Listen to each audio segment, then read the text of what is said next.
Can you all hear me? I feel like it's so loud. Well, I'm not going to talk very much for the next minute or so. You watch, and then I'll talk a little bit, okay? Let's go.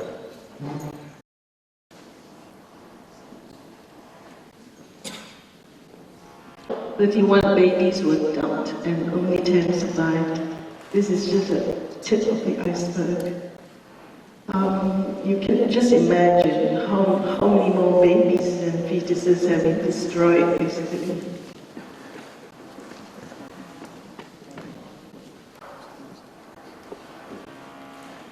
So we're talking about why, how, when, where. So we'll just take a look at this.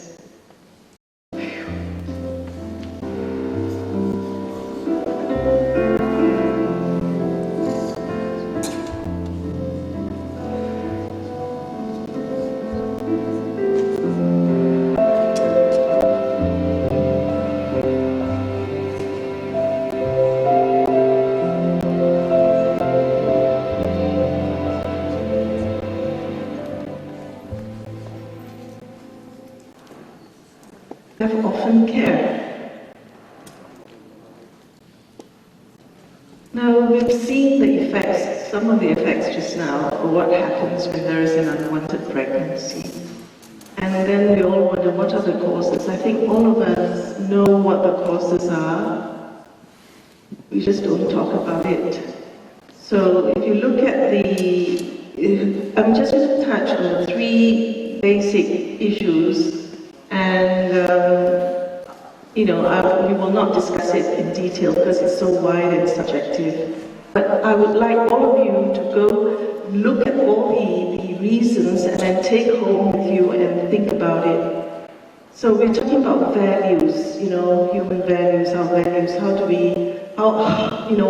What we are, who we are today is based on values. Now, values are basically, dependent on, it's influenced by culture, tradition, and current happenings and current times. For example, family, like you just take your own family as an example. Why, who, and what are you today is really passed down from the family. Your parents, your grandparents.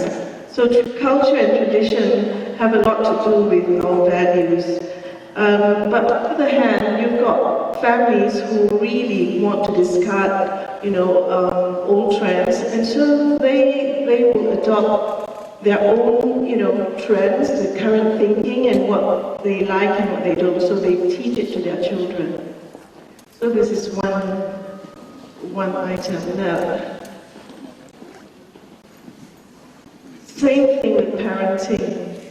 Parenting techniques, can we say that there's been, an erosion of it? Again, parenting techniques are influenced by values, and values are influenced by tradition and culture. So again, parenting techniques are very personal in the sense that it's all about how you think about the world issues and family values and all that. When we talk about education, education has really got nothing so much to do with the other 2 issues. This one is more, to do with Edmund. As Edmund was saying, our emphasis of education is very important. Can't really say today whether the emphasis is on academic excellence or is it a more wholesome or holistic approach to it. Now, if there was sex education, in our syllabus, then maybe that would help a little bit. Don't you think so?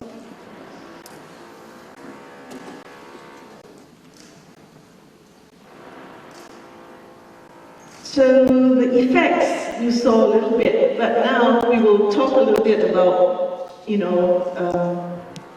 more about it, like the babies, the dumped babies, okay? Infanticide. Now, pregnancy and abortion is it's quite a controversial thing, especially abortion.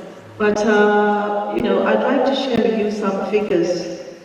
The estimated, what do you call it, the experts that study on abortions, they have come up with a figure between 90,000 and 100,000 abortions are happening in Malaysia.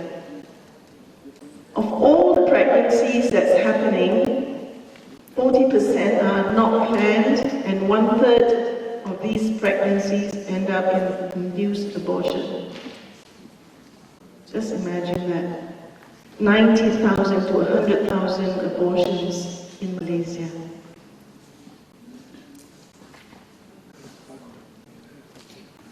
Why I wrote that Underwater is because every month when they drain the sewage system, the sewers, the pipes, they will find at least 5 to 7 fetuses, all dead babies, fully formed.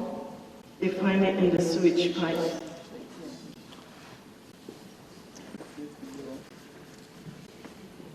And then we come to this baby sale syndicate, and in this area we're talking about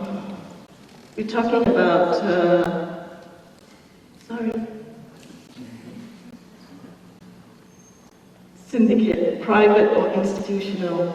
We have a syndicate whereby babies are being sold. Okay? So if we talk about private, it means amongst friends, family, you know who's going to have a baby, you know someone else who wants a baby, so you act as a go-in-between, and then you talk about prices, which range from 50,000 per kilo for a boy and 10,000 per kilo for a girl. This is what's happening. And you talk about institutional, it means our hospitals will mention names, some of them private or otherwise, and private clinics are also, involved in this, sad to say. But to them, they think they are saving a life. Well, maybe that's how they look at it, but it's still wrong. Now, baby trafficking is also rampant. We don't have a finger on the figures, but we know that there are many other NGOs who are actually working on this. Now, baby trafficking is illegal, and it's happening here. So with all these babies that are dumped or, abandoned, some of them to get sold across our borders, into another country. So we are back to OphanCare. Family tree. So here I'd like to mention my late husband, Datin Elya Lim, who was the founder of OphanCare. Our patron, the Royal Highness Sultana Haja Kausum, Sultana Pahan, who has been very supportive, and our beloved committee members. Now, what is OphanCare? This is something that I really must share with you all, because it happened to me personally. Well, in the year 2004, it's a significant year for the whole world, because on December 26th, if all of you remember, I'm sure all of you did, the effects of the much dreaded tsunami was tasted by Malaysians, and it was so dreadful, and it's just, no one can forget it till now. But the earthquake that happened, that created this tsunami, occurred in the Indian Ocean, 150 kilometers off the northwest coast of Sumatra. And it measured 9 on the Richter scale. That was actually beyond the Richter magnitude, actually. So you can just imagine how powerful it was. So 11 countries around that area, Southeast Asia, were affected very much, and a lot of destruction happened, and more than 260,000 people were killed. So what has that to do with OphanCare? So a few months later, on a very normal and boring day, Adnan, my husband, he received a text from a close friend, and it says that there's 300 children heading to Kuala Lumpur. They are orphans. They are heading to Kuala Lumpur from Indonesia, and it says that would we be able to spread the word around to see if anyone would be interested to adopt. So we did just that because we thought, why not? I mean, it's a good thing to just see if anyone, might be interested. So what happened was then, I texted whoever, all my close friends, and so did I. So we texted out, and then of course, I had my mobile number in there, in the forwarded messages, and it just went, I think it just went around. Because in 2 days, I received so many calls, numerous calls, asking about details about the children, the orphans who are coming in. It was just awesome, like what you guys like to say. But, it was so incredible, I actually filled up 4 pages of foolscap paper back and front, filled it with names of people who wanted children, to adopt children.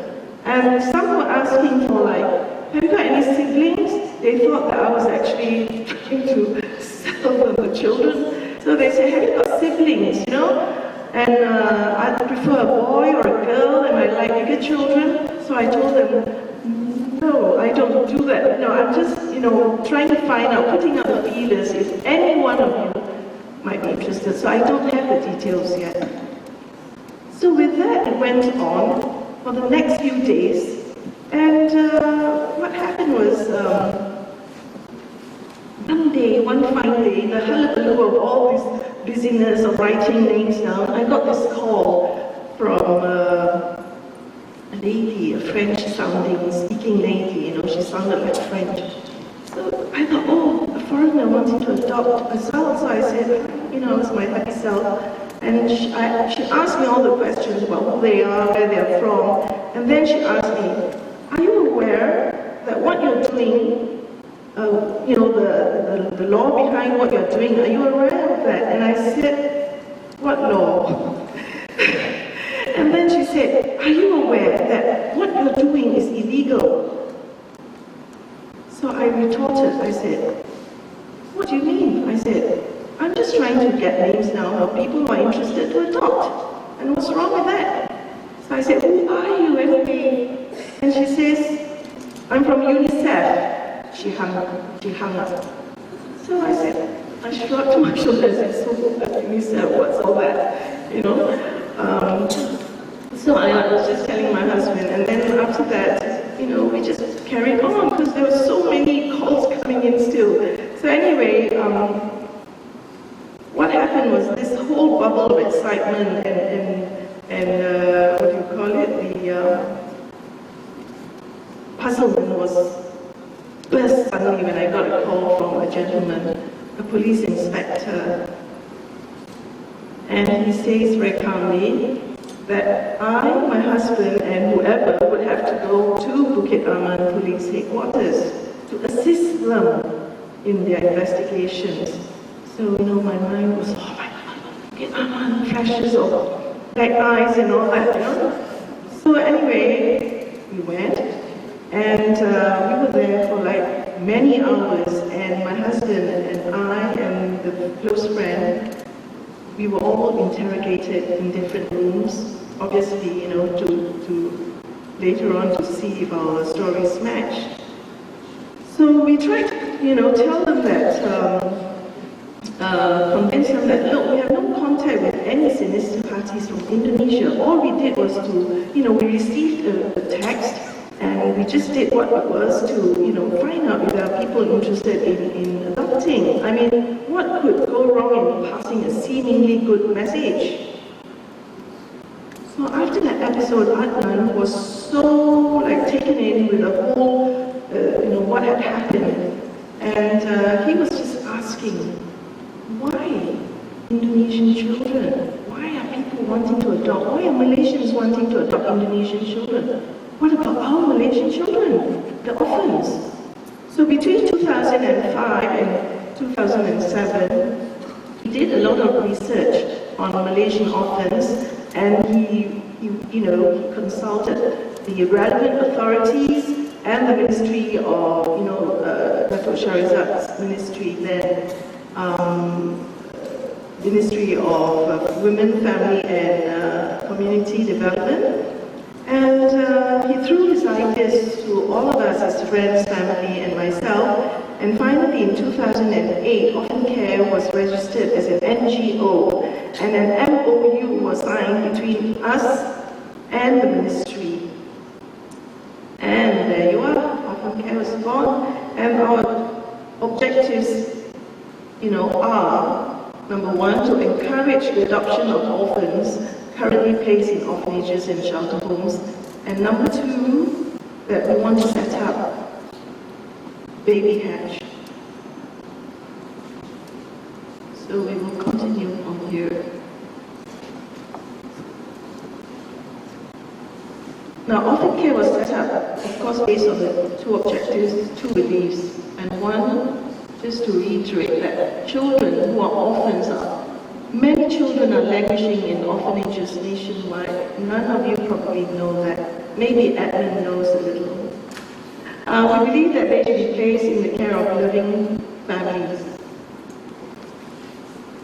And we believe that since the increasing number of abandoned babies, they are dumped in unimaginable places like waste dumps, bushes, drains, toilets and whatnot. We believe that they need not have to die. So now we talked about orphanages. Why do we need to talk about orphanages? Now we ask ourselves, should an orphanage be temporary or permanent? Of course, we believe that orphanages should not be permanent homes. They should only be transit centers, whilst waiting to be adopted. Now the children should be placed with families who can give them care, love, and guidance, and security. And tell me which orphanages can provide that. Please tell me. If anyone, put your hands up. If you've got any experience. None. So, we can now look at the effects of prolonged stay in an orphanage. The child will have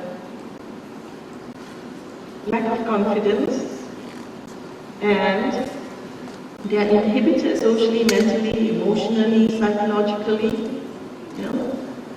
Just as Adam had mentioned, like they have no confidence, they are not exposed, and education-wise they are affected. So basically, at the end of the day, a prolonged stay is detrimental to the growth of the child. And just imagine, every orphan in Malaysia, in any orphanage, will have to leave the orphanage at the age of 18. Do you all know that? And where will that orphan go? There's no, support system for them, not yet. We are actually working around this probably to look into some infrastructure to help them. But there's nothing to support them. They have to fend for themselves, they have to look for employment or face unemployment. And that is the time when they are exposed to social ills like drug addiction, prostitution, and criminal activities. Look at them there. Okay, now we talked about the abandoned babies, as opposed to the orphans just now. Now, the many unmarried girls feel that they have nowhere to go, right? So, 9 out of 10 cases they are abandoned by their boyfriends, the culprits, and the families will not have anything to do with them. So they go through the pregnancies on their own. So feeling, desperate and helpless, lack of support from anyone, and of course, on top of that, the guilt and the shame, will make them then decide to dump their babies or abandon them. So therefore, OphanCare's mission is really to change people's mind regarding orphanages, the mindset, to encourage the adoption of orphans nationwide and to provide an alternative to the desperate girls who need a safe haven for their babies. The first baby hatch was launched on the 29th of May 2010 at our center in Kampung Tungku, Petaling Jaya. Now, how the baby hatch works, we'll walk through it quickly. A full-time caretaker lives in the OphanCare center. The house, this is our lovely house up there. Oh, can we go back? So a desperate girl comes to OphanCare with a newborn. She approaches the hatch and opens it and places the baby inside. A weight sensor immediately triggers the alarm and the strobe light in the caretaker's room. Now, a light and aircon unit are also triggered in the hatch for the comfort of the baby. So the mother is encouraged to fill up the necessary documents, which is placed outside the baby hatch door. Now, this is important here because the documents will give her, the details, just minimal to say that, what race she is, what religion she is, and that's it. Because if not, the baby will be branded as stateless. So when you have a stateless baby, there are difficulties, facing it, So, but of course, adoption is still possible. So she closes the door of the baby hatch, the door is automatically locked. Meanwhile, the caretaker checks the CCTV, which is linked to the baby hatch interior to confirm the presence of the baby. The camera is placed only on the inside of the hatch and not the outside. Obviously, for the reason that the identity of the mother is to be kept. So you can see the hands going in, but you can't see her face. So the camera obviously is placed only on the inside of the hatch and not the outside. There is no camera on the outside to show anyone walking in, from the gate. So when the caretaker is sure that the baby is in there, she'll retrieve her or him. What's going on? So our ultimate aim is to see a reduction in the number of abandoned babies, dumped babies, and also to raise the hope of the desperate girl, to provide them a safe haven for their babies.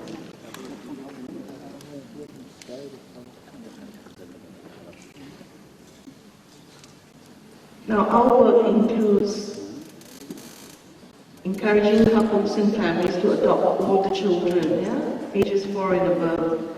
And we have a comprehensive matching procedure between the child, baby, and adoptive parents. And we also provide a database of all the Malaysian orphans and a database of all the potential parents and family with a complete background profiles. And we assist the welfare department with pre- and post-adoption counseling for both the child and the new family.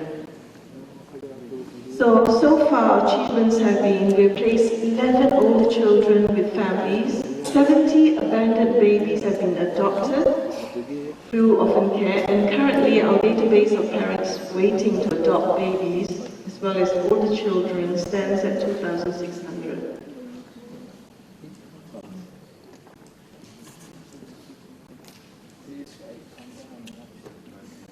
And just a bit of data, just to let you know that we have 4 babies put inside our hatch.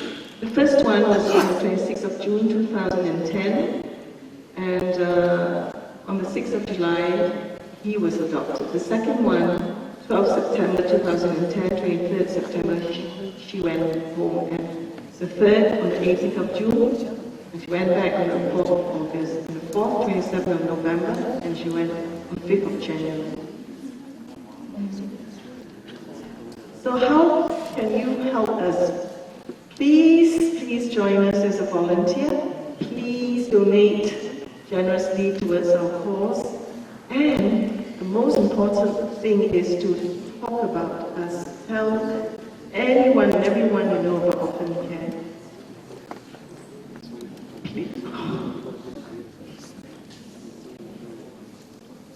And our message is,